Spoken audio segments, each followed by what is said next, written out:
उन्नीस मई को ईरान के राष्ट्रपति इब्राहिम रईसी की एक वायु दुर्घटना में मौत हो गई।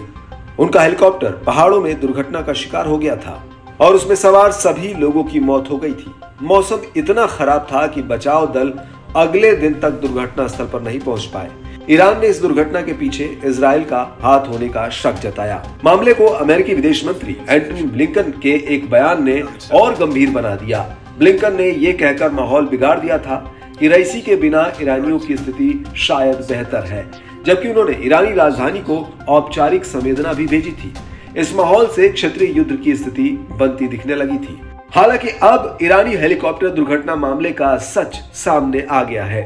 एक समाचार एजेंसी ने सुरक्षा सूत्रों के हवाले से बताया कि ईरानी राष्ट्रपति इब्राहिम रईसी की मौत खराब मौसम और विमान में 2 यात्री के ज्यादा होने के कारण हुई। एजेंसी ने एक सरकारी सूत्र का हवाला देते हुए कहा कि सुरक्षा और खुफिया एजेंसियों ने घटना की अपनी जांच पूरी कर ली है और उन्हें यकीन है ये एक दुर्घटना थी। रिपोर्ट के मुताबिक आधिकारिक जांच में 30,000 लोगों की जांच की गई, लेकिन मानवीय भूल या तोड़फोड़ के कोई संकेत नहीं मिले। जांच करने वाली टीम इस नतीजे पर पहुंची कि अमेरिका निर्मित रईसी का बेल 212 हेलीकॉप्टर बहुत भारी था, जिसमें सुरक्षा प्रोटोकॉल की अनुमति से 2 यात्री अधिक थे। जांचकर्ताओं ने दुर्घटना का कारण इसे भी पाया कि रईसी देरी से चल रहे थे। इससे उनके रास्ते में कोहरा और बारिश आ गई। ये दुर्घटना तब हुई जब ईरानी नेता अरास नदी पर एक हाइड्रो इलेक्ट्रिक डैम का उद्घाटन करने के लिए अजरबैजान की सीमा पर गए थे।